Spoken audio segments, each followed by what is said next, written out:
Muy buenas tardes, bienvenidos y bienvenidas a un nuevo espacio de Cuida tus encías en directo, este espacio de la Fundación de la Sociedad Española para la Periodoncia y la Osteointegración, que no tiene otro objetivo que divulgar sobre la salud de nuestra boca, sobre la salud de nuestras encías, de nuestros dientes, en definitiva, acercarles la información más actual y que puedan ustedes sacar las mejores conclusiones. Hoy vamos a hablar de un tema interesantísimo. Vamos a hablar de una posible pérdida de dientes, por qué podemos perder piezas dentales y, sobre todo, ¿qué debemos hacer? Un manual de estilo que hoy sin duda cumplimentaremos con dos amigos, con dos profesionales a los que saludaré en unos instantes. Pero antes les voy a recordar que tienen toda la información sobre la salud de nuestras encías en la página web cuidatusencías.es, que está pensada para la sociedad en general, con el mismo propósito que este directo del que están ustedes participando, y que se pueden suscribir y darse de alta en nuestro newsletter para recibir esas informaciones que semanalmente se van publicando en la página web Cuida tus encías a través del newsletter. Muy sencillo, se apuntan y en su propio mail reciben la información. Hacemos una pequeña pausa comercial y enseguida vamos con nuestros dos protagonistas. Enseguida la entrevista, hablamos de las pérdidas de dientes.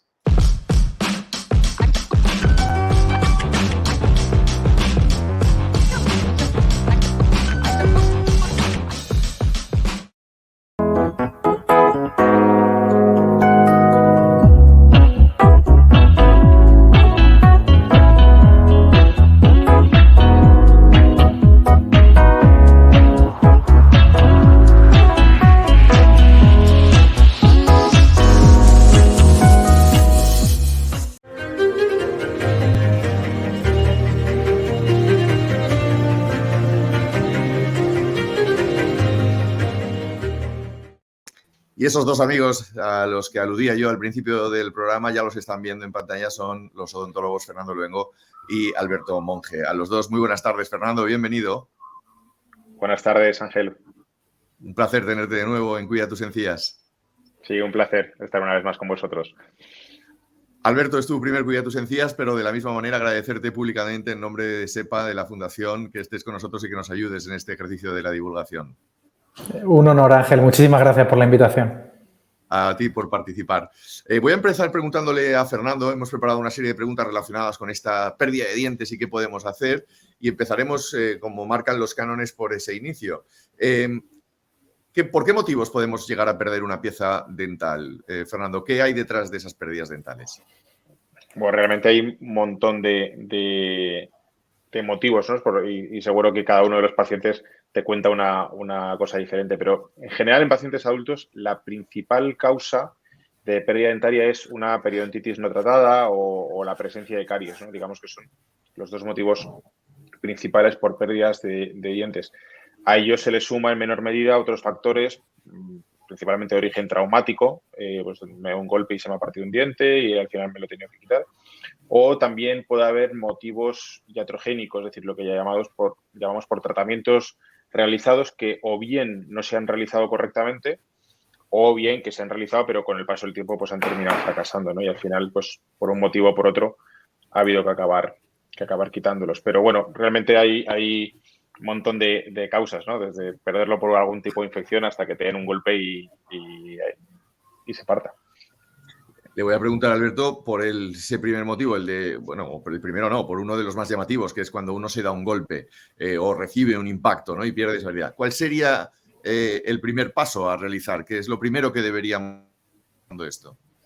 Bueno, pues aquí interviene quizá cuánto de fortuito haya sido ese accidente, es decir, si realmente el diente se ha fracturado, si el diente se ha decapitado, si solamente se ha fracturado una parte de la corona, que es la parte visible del diente, y en base a ello pues se va a actuar de distintas maneras. Pero de cualquier forma, yo creo que lo más coherente y lo más razonable es ponerse inmediatamente en contacto con el odontólogo para que, dependiendo del escenario, pueda darle una pauta exacta y precisa. Incluso en aquellas situaciones en las cuales se puede llegar a perder un diente, incluyendo la raíz, hay en situaciones en las cuales se podría llegar a salvar. Por lo tanto, ahí el tiempo sí que corre en contra del accidentado en este caso y pues va a ser fundamental una acción precoz para poder darle una viabilidad, una segunda oportunidad a ese diente accidentado. Fernando, porque ante una situación de estas características en las que perdemos un diente, ya sea por alguna de las causas que habéis comentado, ¿cuáles son las consecuencias de haber perdido esa pieza dental? ¿A qué nos enfrentamos si no actuamos de forma rápida, como nos comentaba Alberto? Pues es que en función de qué diente perdamos y cómo lo perdamos, los problemas que podemos tener son diferentes, ¿no? Yo quiero realzar un Por poco lo que ha favor. dicho Alberto, que efectivamente lo primero que hay que hacer es ponerse en manos de un profesional, porque muchas veces hay piezas que pensamos que se han roto y que va a haber que quitarlas y no siempre es necesario quitarlas, ¿no? Pero bueno, vamos un poco a lo que me preguntabas. Los problemas que podemos tener por haber perdido un diente son diferentes. Principalmente un motivo estético, es decir, por razones obvias. Si yo pierdo un diente del sector visible de la boca, pues el principal problema que vamos a tener es un problema estético.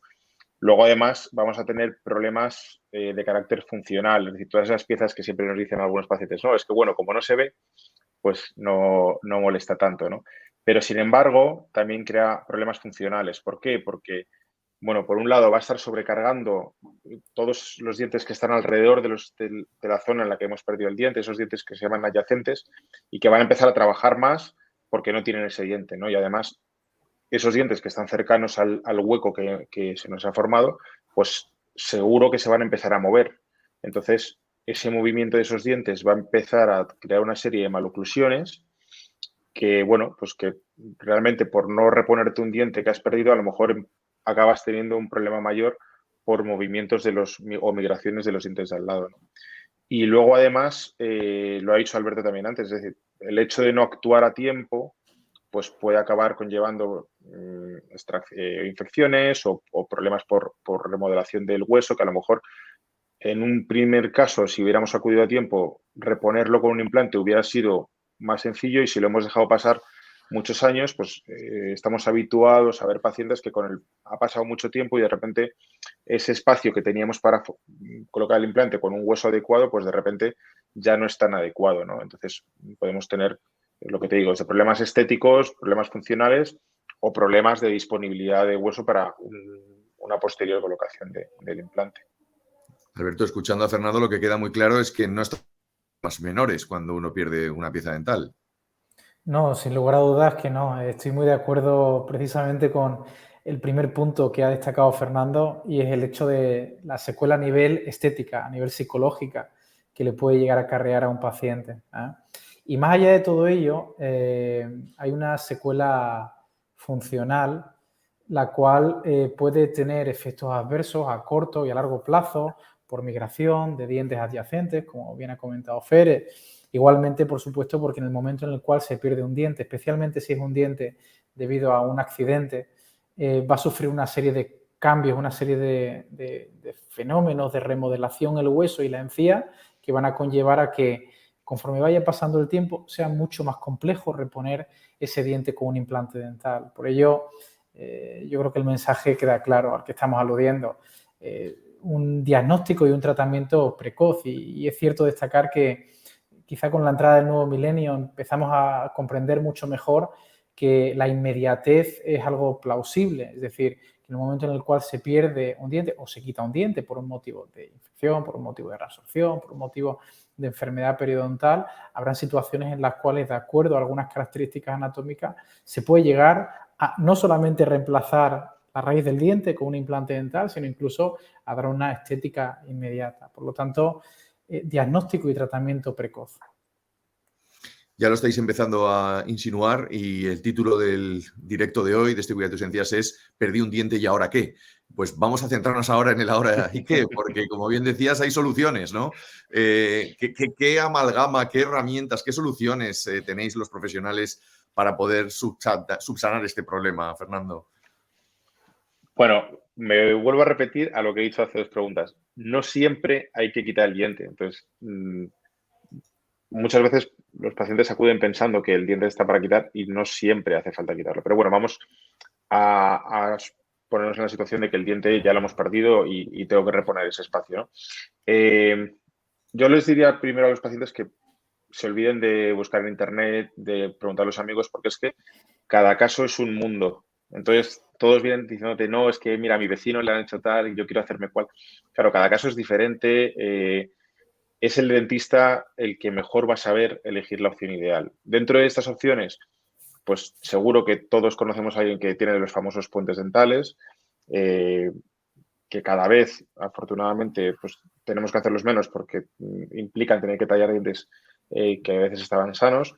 Podemos reponer dientes con esos espacios, esa ausencia de dientes con implantes. Podemos, disponemos de otras opciones quizás no tan cómodas como son aparatos removibles. Incluso ya hay tecnología que sale de autotrasplantes, de sacar dientes de un sitio para colocarlos en otro, pero que, todavía no está al nivel a nivel científico o con la suficiente evidencia científica o con la suficiente, como te diría, confianza como para recomendar a un paciente un autotrasplante en vez de colocar un implante dental, ¿no? Quizá ahora mismo es la opción ideal para reponer cualquier ausencia. Alberto, ¿tenemos más herramientas que nunca?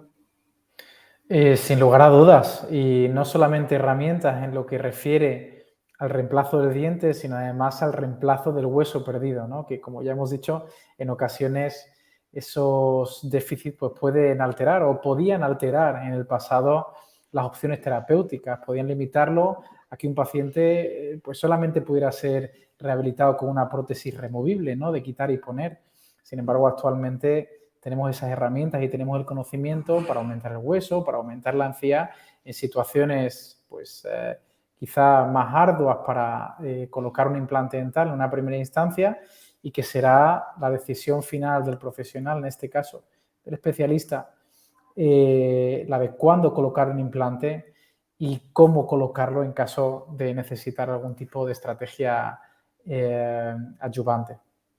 Alberto, voy a pediros, a ti y a Fernando, que hagamos ahora un poco de profesores, porque al final tenemos que seguir creando un poco una cultura en torno a la terminología que vosotros utilizáis. Habéis hablado de puentes, habéis hablado de implantes. ¿Qué es un puente dental? ¿Qué es un puente en términos para que lo podamos entender, aquellos que todavía no lo hayan padecido o sufrido?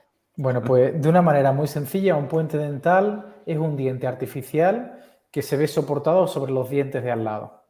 Por lo tanto, como muy bien ha indicado Fer, hay que tallar los dientes. En ocasiones estos dientes son sanos y en el futuro puede acarrear complicaciones, como por ejemplo caries por filtración.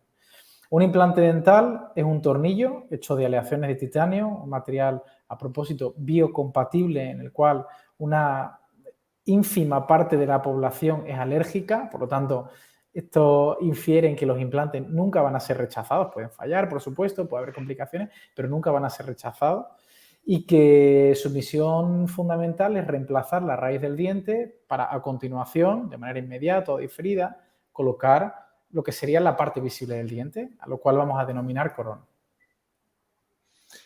Fernando, y si pues estamos hablando de la pérdida a lo mejor de una unidad, ¿no? Entiendo, pero si lo que se pierden son varias piezas, o por una enfermedad en la boca o por algún golpe, ¿estas técnicas de las que estamos hablando son válidas o de repente nos encontramos ante un nuevo escenario? No, las técnicas, cuando dices técnicas y te refieres a la colocación de implantes, son completamente válidas, sea cual sea la situación de número de ausencia de dientes. Fíjate, normalmente, hombre, obviamente para reponer un diente necesitas un implante, pero si has perdido ya varias piezas, pues mira, hay veces que con un solo implante puedes reponer dos piezas, porque hay veces que sobre ese implante se puede hacer una extensión. Cuando ya son varias piezas, puedes utilizar un puente, igual que estábamos hablando de los puentes dentales que pues tienen la desventaja, como ha dicho Alberto, que tienes que tallar dientes que son sanos. Tú puedes realizar puentes sobre nada más que los implantes, cuando tienes que hacer 3, 4 piezas, ¿vale?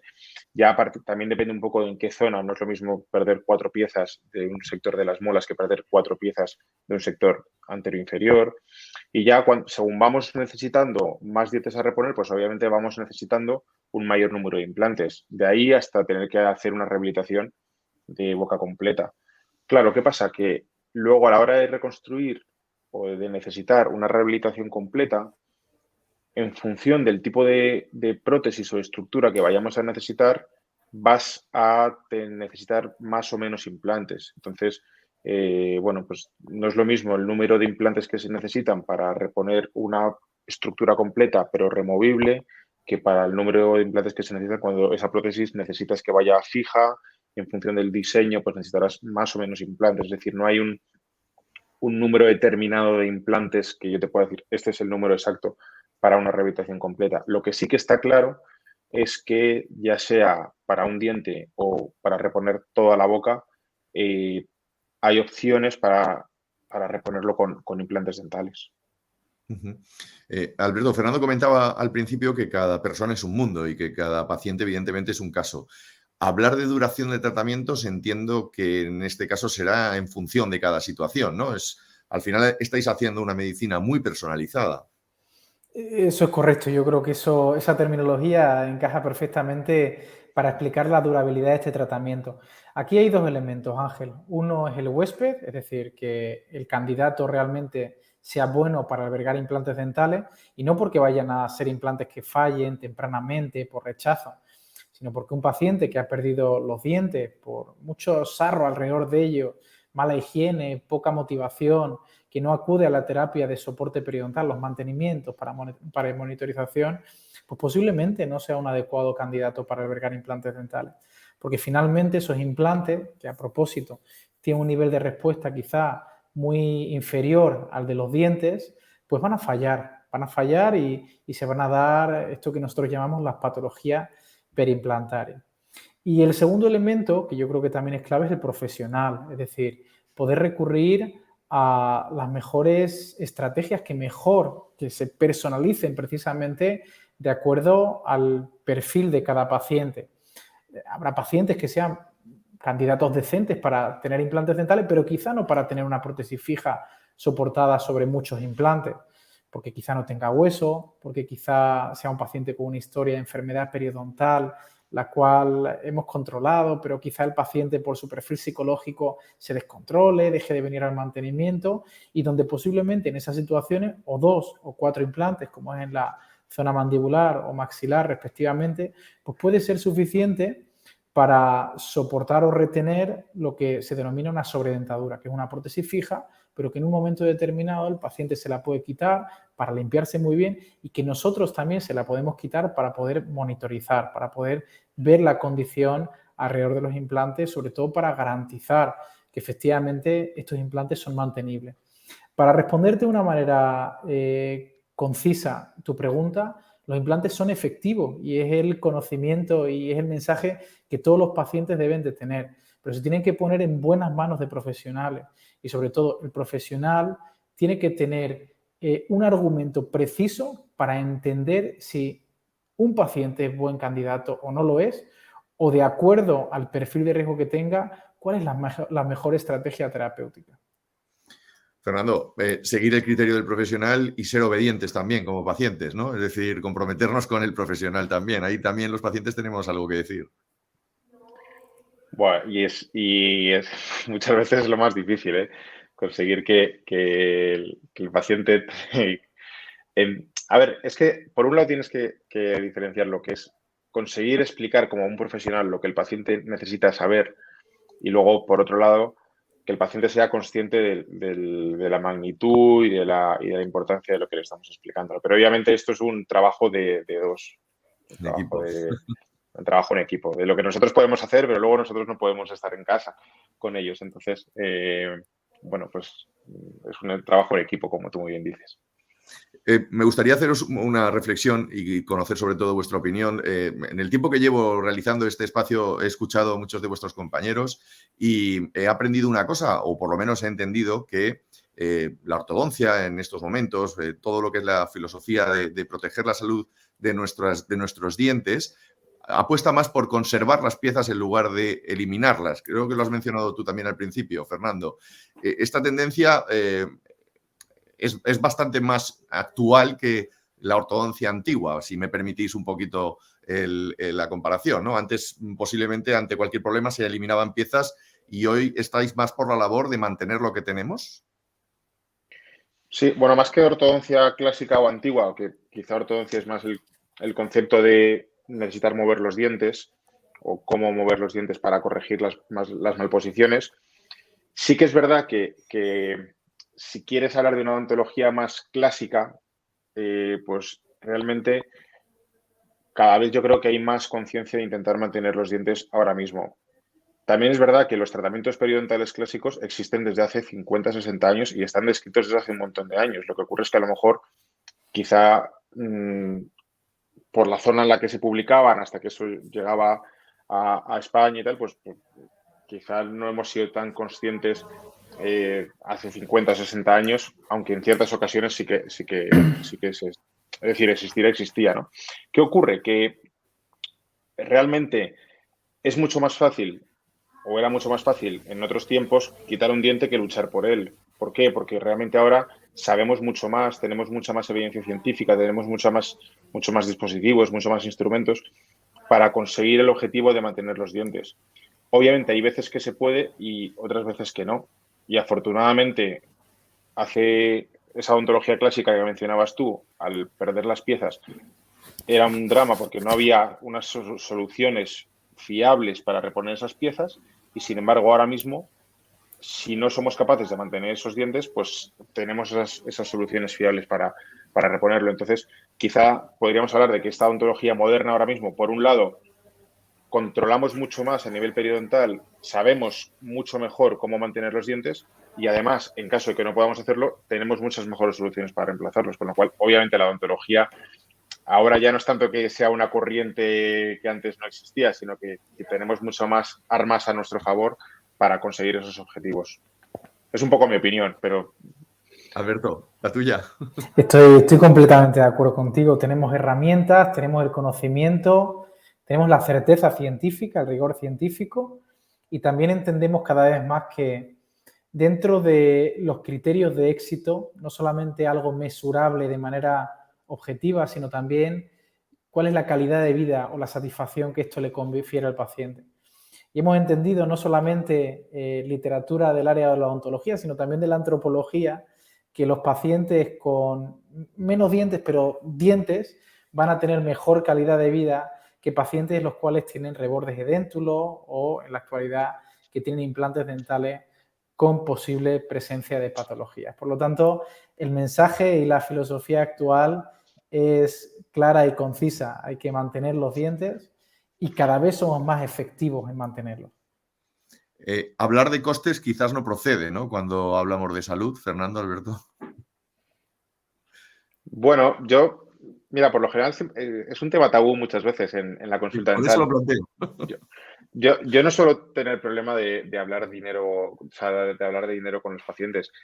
Si es caro o si es barato no es lo mismo que si es costoso o no.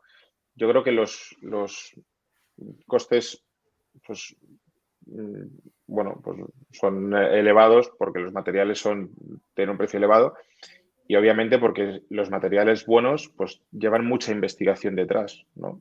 Imagínate todos los materiales que se tienen que testar en boca, o sea, perdón, que se tienen que testar previamente para poder colocarse en boca y saber que estás haciendo algo fiable, pues requiere una investigación y las cosas buenas pues tienen que valorarse. Y de la misma forma que se valoran los materiales bien, pues creo que también hay que valorar muy bien el profesional que te lo está haciendo y que lo ejecuta. Es decir, quizá estamos en una corriente un poco, llámala de marketing o de lo que sea, que parece que se venden implantes y yo les digo a mis pacientes, yo no vendo implantes, yo vendo tratamientos o realizo tratamientos y obviamente pues recibes unos horarios por ello, pero yo creo que es un error hablar de a cuánto vendes el implante, que esto te lo preguntan todos los días en la consulta dental, porque realmente tú dices, oye, pues mira, el implante es esto, toma. Pero el problema no es el coste del implante, yo creo que hay que valorar el todo, que no es solo ese tornillo de titanio, como ha explicado antes Alberto, sino el profesional que te lo está haciendo, la técnica que tiene que utilizar para hacértelo, toda la formación que requiere, el personal que requiere. Bueno, pues es un conjunto de todos que, como en muchísimas áreas médicas, pues bueno, pues tiene un coste como lo tiene cualquier cosa en la vida. Si al final es así, es algo natural, que yo creo que no hay que huir de ello y explicarlo al paciente con la mayor naturalidad posible. Alberto, en tu opinión, me imagino que es la misma. Bueno, hay un dicho popular que dice que lo barato sale caro. Yo creo que se exacerba mucho más en el área dental. Por lo tanto, estoy completamente de acuerdo con Fernando que hay que poner un poquito en valor también el tratamiento. Mira, hay un área quizá muy desconocida que para Fe y para mí no es algo novedoso, ni mucho menos. Yo creo que tenemos bastante experiencia y es el tratamiento de la periimplantitis, el tratamiento de las infecciones de implantes dentales. Y quizá la comunicación es mucho más ardua, primero por la falta de comunicación que ha existido con los pacientes, de información cierta con respecto a la efectividad, la longevidad de los implantes dentales, y donde cuando se toca el tema económico, pues siempre sale esa perspectiva, ¿no? De decir, joder, le vamos a cobrar a un paciente por un implante que se puso y tal y cual. Y siempre yo tengo una filosofía de tratamiento y es la siguiente. Si tú al paciente no se lo cobras, el paciente nunca lo va a poner en valor.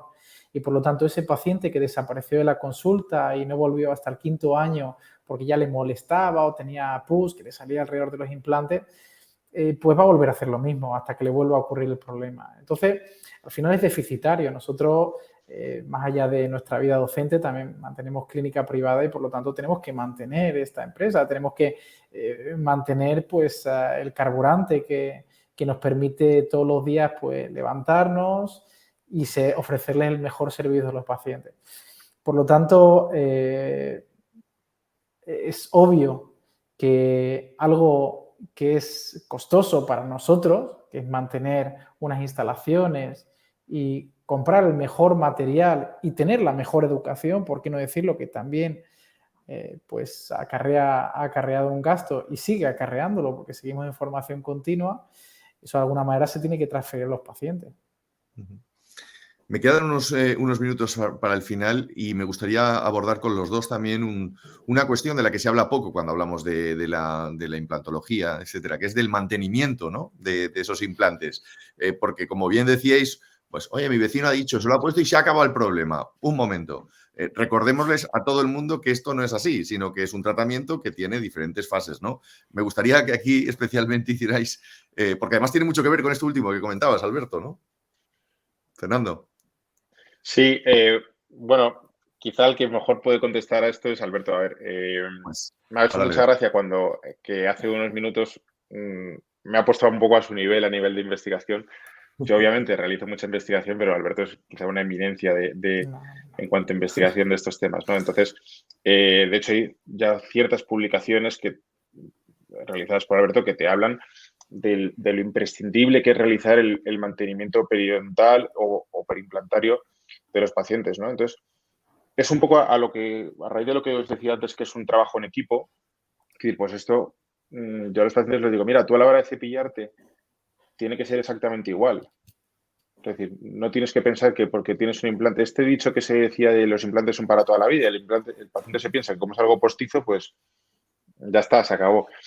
El nivel de exigencia de limpieza que requiere es exactamente igual, si no más, que en los dientes. Entonces, sí que es verdad que en función del tipo de tratamiento que lleve con implantes, pues a veces necesitan instrumentos especiales, cepillos especiales, esos chorritos de agua a presión.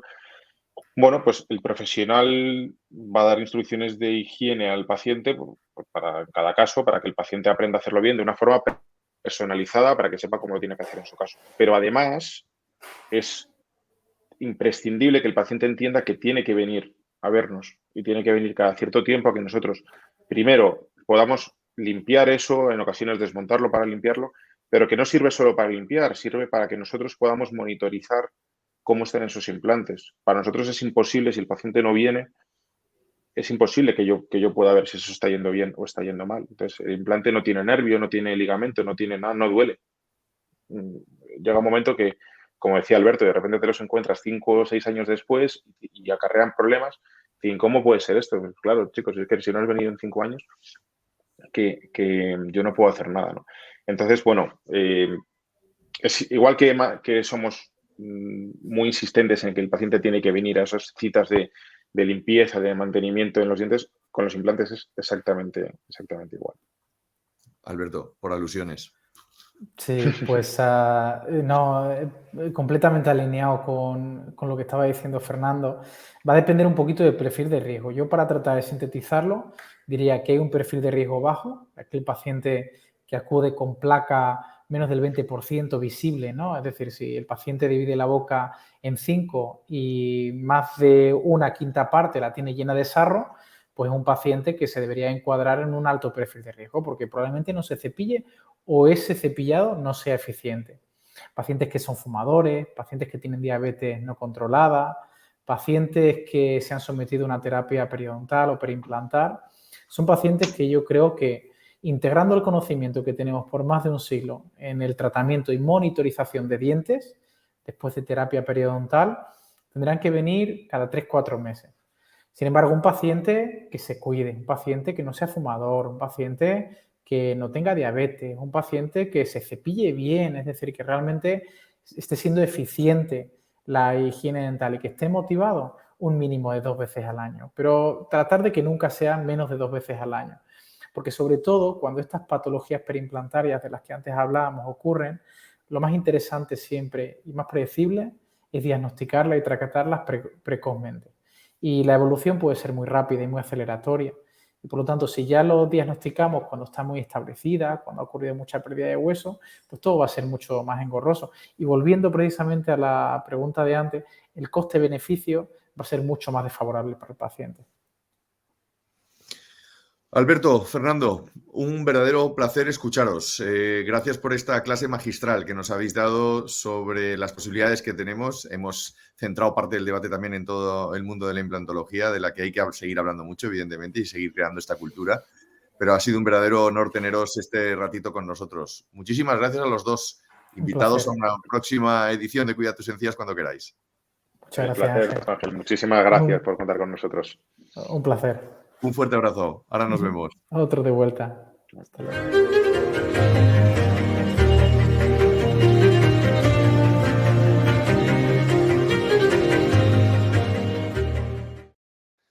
Pues con esto yo me despido. Les agradezco en primer lugar su atención. Espero que haya sido útil todo lo que nos han contado. Sin duda yo he vuelto a aprender muchísimo en esta media horita. Pero vamos, esto no para, tiene que continuar. Así que en unos días, en unos 15 días, volveremos con una nueva edición de Cuida tus encías en directo. Con otro aspecto, profundizaremos con otros invitados también. Les espero en el próximo Cuida tus encías en directo. Muy buenas tardes.